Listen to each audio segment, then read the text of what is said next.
We're here today in the guitar room of JB Ed's flagship show for another episode of Unboxed. And our special guest today is a guitarist of one of the best bands in the country, responsible for the hit songs Oo and Tanada. Let's welcome the best guitarist in Up Dharma Down, Carlos! Welcome to Unboxed, brother. Of the world. Of the world. So today we're gonna be unboxing the Ernie Ball Ambient Delay. Okay, I wonder what's inside this box. Teka lang, see-through na siya. It comes in a nice packaging, para siyang binili sa Rustans. Sa likod, you have the features. Tawag ng wife ko dito, Rose Gold. Rose Gold. Shall we unbox? Ito, maganda rin, from JB Sports. The official cutter. Oh, ganda ng tunog nun. Fresh. Shing! Well, the weight looks like it's built like a tank, I guess. Ernie Ball naman known for making good expression pedals. At first, mukha siyang volume pedal. Mukhang one-trick pony. Pero if you look at the side, bigla lang may knobs, reverb, feedback time. So basically, it's a delay pedal. Actually, first time ako makita ng delay pedal na expression style. Usually, switches. So what else is in the box? Let's see. Okay, sorry. My Silica gel. Sulit. Yeah, ito. Tapos on my manual, basic stuff. You could go naman online then you see the full manual. So aside from the expression pedal, dito may tap tempo input, which you could use an external tap tempo pedal, which happens to be right here. Mukha siyang lipstick. Buksan natin. There you go. Okay. It's a non-latching tap tempo pedal, and you could connect it via cable. Let's see how it sounds and how it controls. I'm actually pretty excited to test this. Let's try it now. Okay, game. Off to the guitar room. We're now here in the guitar room with our special guest Carlos. Hello. And we're gonna be trying out the ambient delay pedal. You could use this with a separate tap tempo pedal, and then I'll be using these cables, Fender California cables. I'll teach you a trick on how to fold cables. Usually kasi that's why this happens. Yeah, that's how you usually roll up a cable, diba? But the problem with this is if you roll it like that, mabubuhol. The trick here is normal, inside. Normal. Oh. When you get used to it, you can do it fast. Pero when you do that, hindi siya nabobol. So pag mabilisan, that's how you do it. Now under this table is a one-spot power supply, 9 volts. Let's plug it in, input. Blue cable will go through this American Original Series 50 Stratocaster. Oh, no, just kidding. Madami kinabahan. Pedal muna, para hindi tumunog. And then through this Orange Crush Pro 120. And then tap tempo. I use the tap tempo a lot. Right side.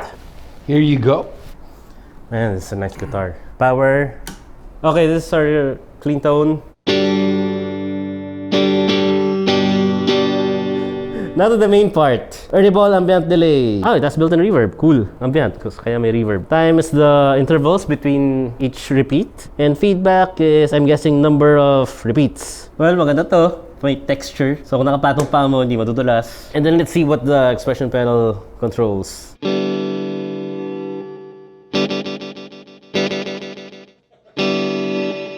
Right now it controls the wet signal. What does dry and wet signal mean? Dry signal is the guitar, that's why the clean tone lang.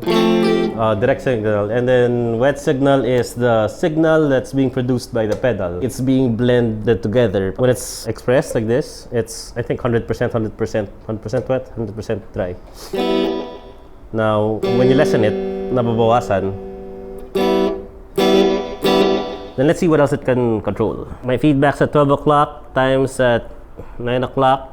Let's increase the time. So it's a digital delay.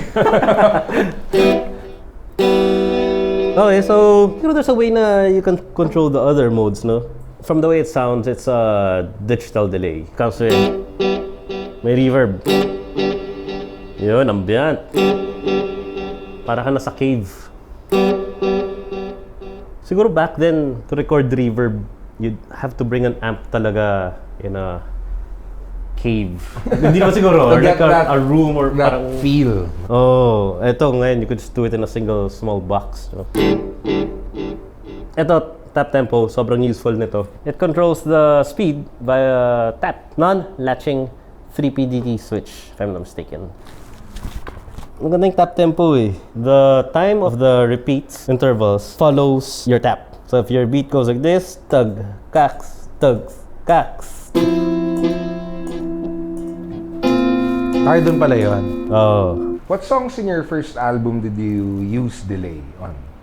Well, halos lahat. Kasi yung time na yun, I only had 2 pedals, yung overdrive tsaka delay. Well, maximize ko talaga. If you can't play well, you use effects eh. As a saying. Well, we have a song called Given Sometimes. Without the delay, naka F major 7 na ibang positioning ng chord.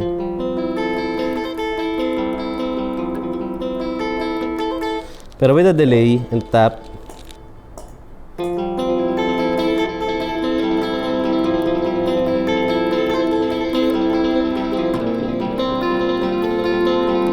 Grabe. Brings back so many memories. yun. You can do a lot with this eh. Lalo na pag may overdrive. If you use overdrives kasi with delays, when the wet signal is softer, parang a delay kasi can add a lot of grittiness, fatness to the tone of a overdrive. Like if you have a fuzz and then yung rhythm guitar player mo talagang taba na tunog. And then usually when you add a delay, parang nagka-cut through ka eh for some reason. Pero problema, pag masyadong malakas yung wet signal mo, it gets muddy.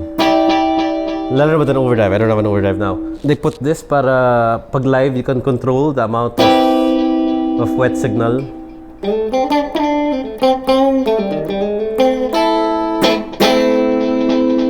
Ay, ganda.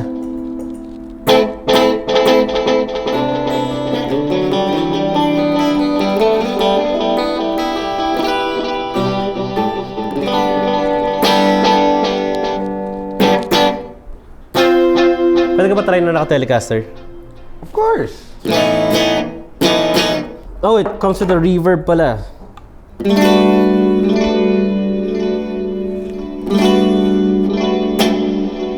It's a hall reverb.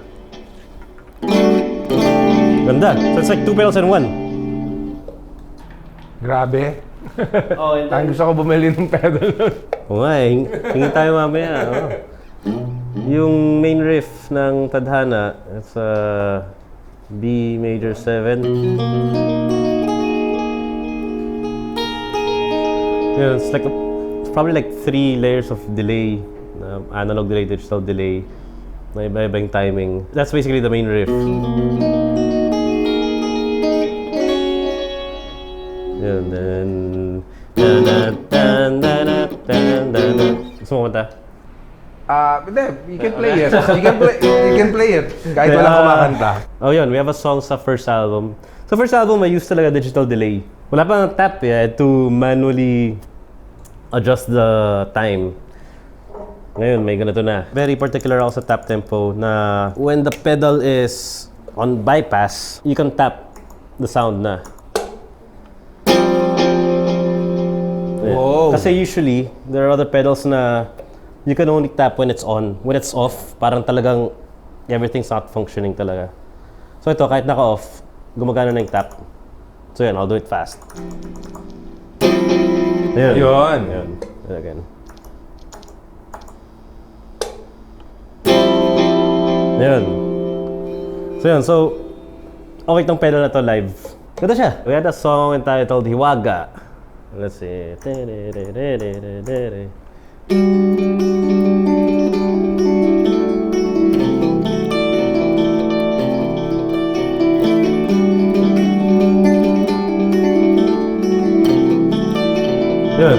the main riff. Pero, you know, without it kasi, plain lang siya. Sa amin kasi parang si Paul, yung bass niya, he plays chords sa bass eh. It's crazy. Tapos si Army din, buong scale from the lowest note to the highest note. So, ang hirap mag-cut through sa frequency nila. So, nung time na yun, sige, I'll use like chorus and delay pedals para lang find a way around all that sound. So, yung smooth pa rin pakinggan. So, laking factor nung delay sa akin nung time na yun. Ayun, ito, maganda to. This delay pedal is simple. And most of the time, that's simple is all you need. Para siyang Fender. Yung Fender, they're not known for like technology yung advanced with this, yung latest ganito, latest ganyan. Mas known sila for their reissues. It's cause, in my opinion, parang they perfected it na eh. Yeah, there's no need Body ng Strat, ng Telecaster. on more things to it. Yeah. Okay, Fender. Like this pedal. Simple. Pero that's all you need. Alright, that concludes this episode of Unboxed. Thank you so much, Carlos, for Thank you, joining thank us you. in unboxing the Ernie Ball Ambient Delay. So, how can we see more of you and Up Darbadown? Check our Facebook for latest updates and gig schedules. UDDPH. Also, please follow us on Facebook, Twitter, and Instagram, and please subscribe to our YouTube channel. Thank you for watching this episode of Unboxed. See you again soon. Bye-bye! Bye! More than